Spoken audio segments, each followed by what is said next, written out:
Jai Hind everyone. My name is Nandita Goyal and I'm working as an assistant professor in Department of Information Technology at AKGEC Ghaziabad. So today I'll be covering the topic classes and objects in Java programming. The topics which I'll be covering in detail include that how to create an object and how to access the different methods and attributes of a class using these objects. So first example which is seen on the screen is the example to create a class. So we have a class which is public and the name of the class is main. Then we have an integer type of variable in this, that is x, which has been initialized to 5. So this is a class that we have created. Now why do we need an object? In Java, object is basically created from a class. And this is to create an object of the class, we actually need to specify the class name, and the syntax is that it should be followed by the object name and we should use the keyword new in front of it. So a simple example how to create an object for the above class, we can use the name for the object, that is my object, and we can even print the value of x using this object for the class main, because x is one of the variables or attributes of the class main. So this can be accessed using the object of this class. So again, we have the same class, that is the main class, and we have an integer type of variable x which was already declared over there. Now this is my main class. For that I have used public static void main. This is my main class, and for this main class, I am creating the object with the name my object. So this is the object of this main class, and we are even using this keyword new to create the object. So this is the simple syntax, that is we have to write the class name, then whatever is the name of the object we want to create, then we initialize it with the new keyword and main, that is the class name. Now using this object, we'll try to access this x. So for this, we'll use the name of the object that we have created along with the name of the attribute, and in between we use this dot. So my object dot x. So when we'll print this system.out.println, I'll get the value as 5. So I have been able to access this variable x by using this object my object, which was the object of the main class. Now this is a single object which we had created. We can even create multiple objects. So we can create multiple objects of even a single class or in one class itself. So now we'll again take the same example of the main class which we had used here, and for the same example we'll be creating two different objects. Let's see the example. Now see, again we are using the same class, that is the main class, and we are using this x variable over here. Now here we are creating two different objects, one with the name my object 1 and the second with the name my object 2. So again we have used the same syntax, that is name of the class, that is main over here, then whatever name we want to give to our object using this new keyword. So here we have created object 1, and now again we have created another object in the next line, that is my object 2 using the same syntax. So this is the object 2 of the same class, that is the main class. Now using both these objects, we can try to access the attributes of the class or variables of the class, that is x. So in this line, we are trying to access the value of x using the first object, that is my object 1. And in the second line, we are again trying to access the same variable x using another object, my object 2. So since we have initialized this to 5, so in both we'll get the output, that is the same output 5 and 5. But what we have seen over here, that we can have multiple objects for a single class and even we can have a single object for the class. Using those objects, we can access the different attributes. Here we are accessing the attributes, although we can access the methods of the class as well.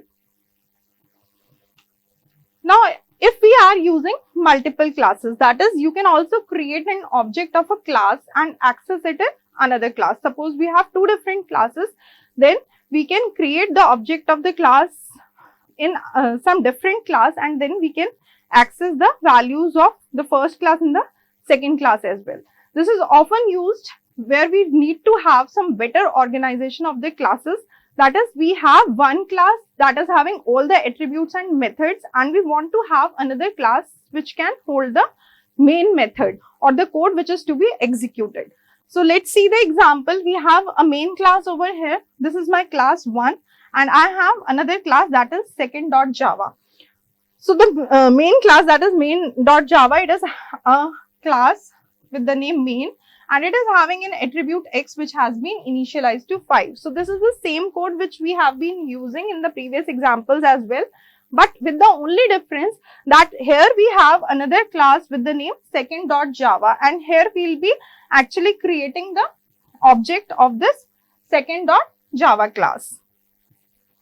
So we'll be creating the object, my object of the first class, main class, in this second class. So let's see how it can be done. We have this class second, and here this is my main method. Then we are actually creating the object of main class here. See, the name of the class for which we are creating the object is main, that is this particular class. The name of the object I am keeping it as my object. Then again the same syntax we are using, that is my new keyword and name of the class.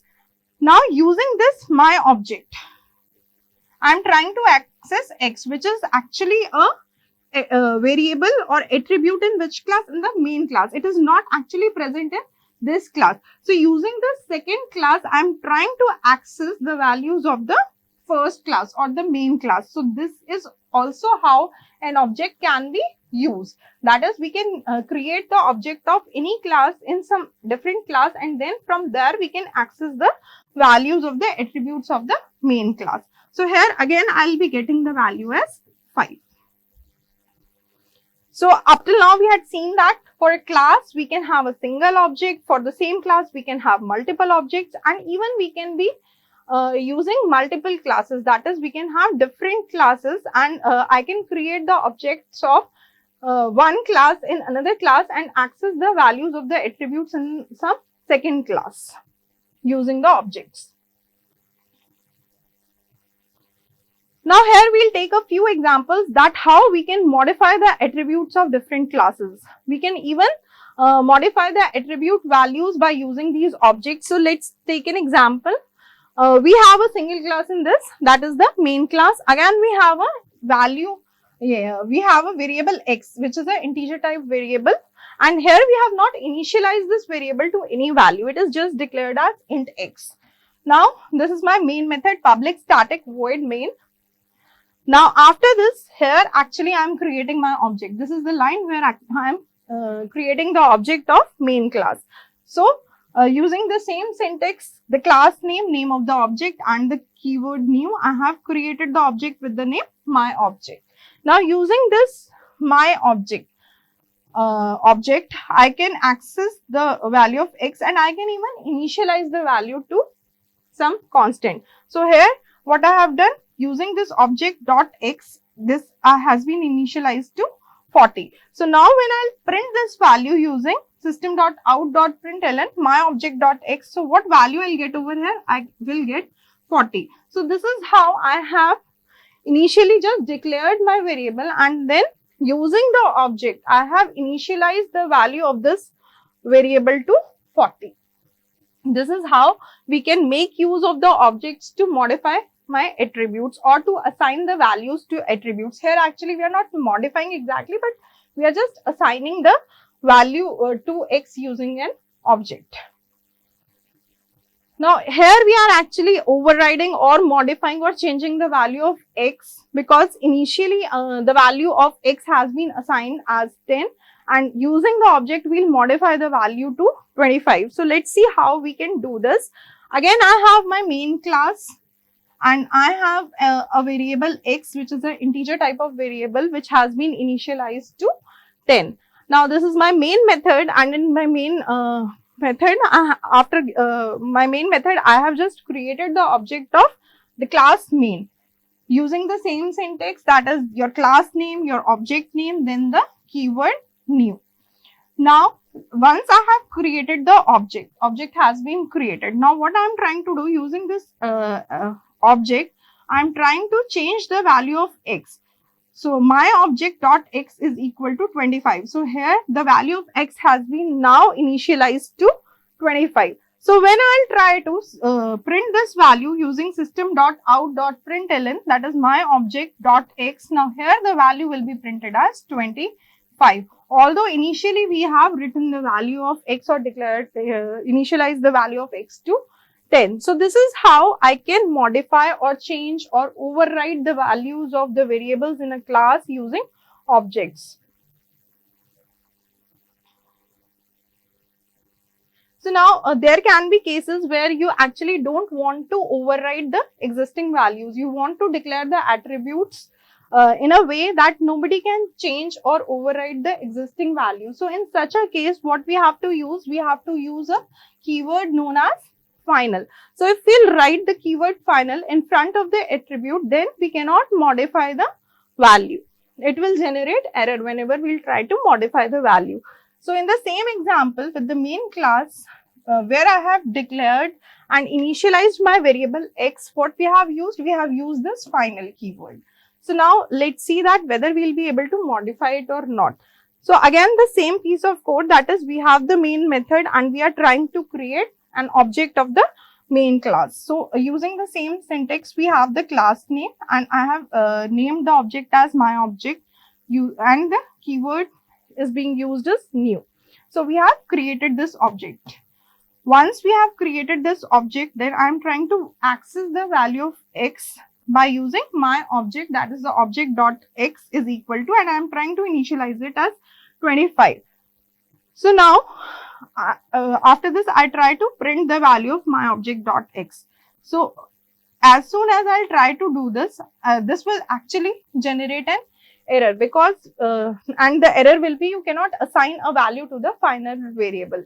So if there are cases when we don't want anyone to modify the values of any of the variables, so in such a scenario we can use this keyword final, and once we have used this, then nobody or no one using the object can modify the value of my variables. Now, having multiple objects, if you create multiple objects of one class, you can change the attribute values in one object without affecting or without changing the attribute values in another. So this is even possible. So suppose I have a class named as main and I have a variable which has been initialized to 5. Then I create two different objects of the same class. So the first object is my object 1 and the second object is my object 2. So we have created these two objects. Now using my object 2 dot x, I have initialized the value of x as 25. Although I am not doing anything with my object 1. So now when I print the values of these x, one is with object 1 where I have not changed any value. So it will output the value as 5, which was the initial value. And when I'll try to print using my object 2 dot x, the value will be updated to 25 because here I had updated it with 25. Since I am not using any final keyword, so I'll be able to modify the value. So this is how we can make use of multiple objects and we can change the attribute values in one object, although the other attribute value for the other object is not affected at all. Now this we were discussing for different attributes, but we even have different class methods and we can even use these objects to access these methods. So we'll take a few examples. First class, we have the main class and we have a method which is my method. In this method, I am just defining the method over here. That is, it is doing nothing, just it has a print statement, that is system.out.println hello world. Now, after declaring the main method, when I try to call this method my method, so what will happen? I don't actually need to have any object for this method. I can straight away call this my method. The reason is that the method, my method, is a static method. So for static methods, you don't need any objects. You can directly access the methods without any you can call these methods directly without any object. So when you will just call this method, my method, so it will simply print hello world. And this is how we can make use of the class methods in Java. Now, as I have already said that we don't need any object if we are declaring the method as static method. So, you don't need to have objects to access those methods. So, there is a difference between static and public methods or attributes in Java.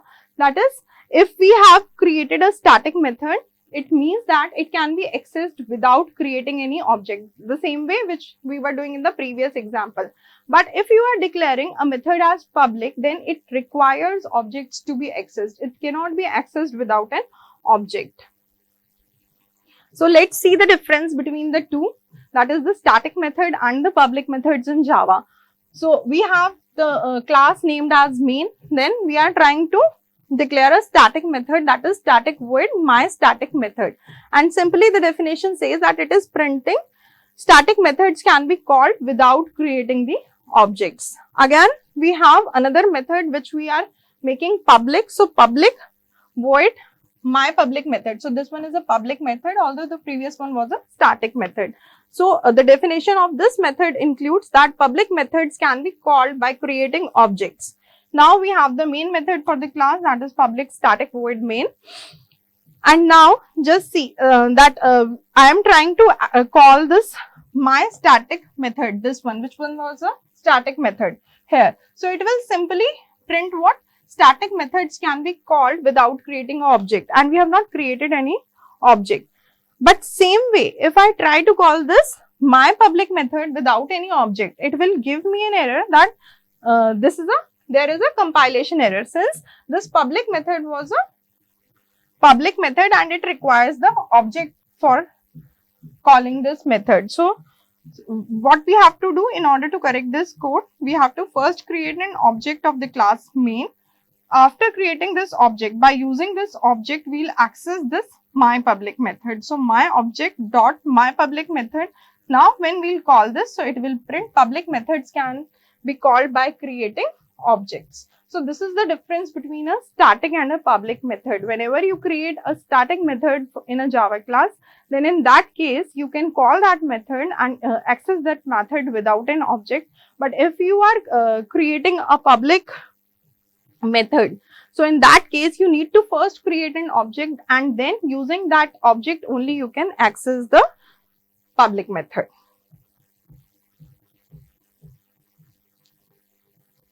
Now here is another example how to access the methods with objects. So we have a main class, that is this is the class.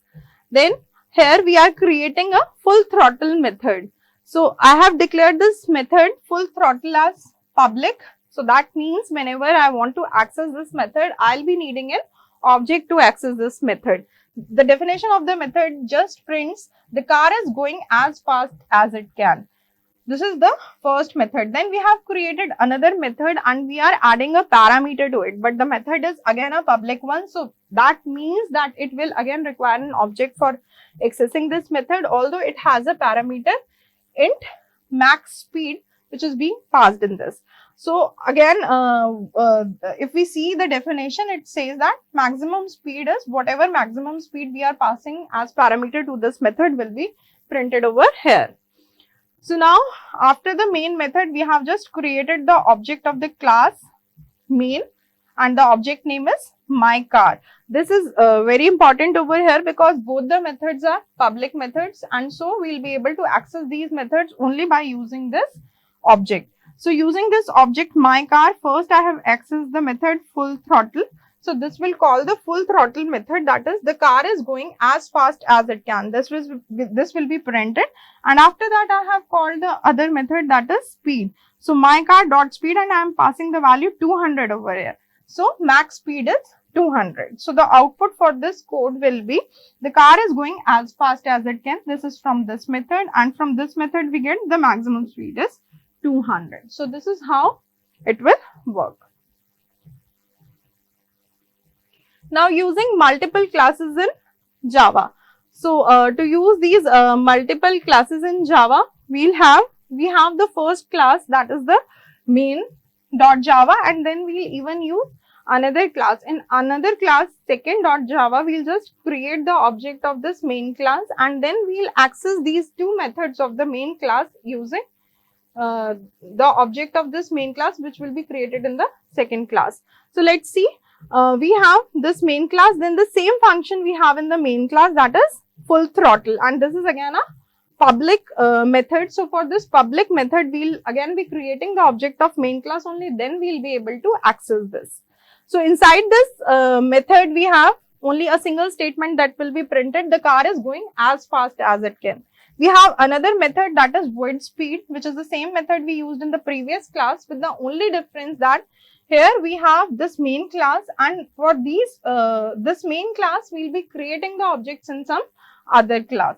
So same definition for the method speed we have, that it will be printing maximum speed is whatever parameter will be passed, this will be printed over here. So this is my first class, that is the main class. Then I have a second class, which is a separate class, and the name of the class is second. This is my public, this is my main method in this. Now what I am trying to do over here, I am creating the object my car of main class, because here I am giving main, that means this is an object of the main class, and using this keyword new, I have created the object my car. Now using this my car object, I will be accessing these two methods, my car dot full throttle, which is the method of the main class, and then speed, which is again the method of the first class. So what we have done over here, that I have used this object my car, and I have used this full throttle and full speed and speed method. So what will be the output for these two? Again the same methods will be called. So whatever was there, the car is going as fast as it can, and the maximum speed is 200. The same thing will be printed. The only difference in this, that here we are making use of multiple classes. That is, we are first using this main class, and then we are creating the object of the main class in the second class, and then accessing the methods of the main class. So this is how it can be done. So that's all for this lecture. Thank you.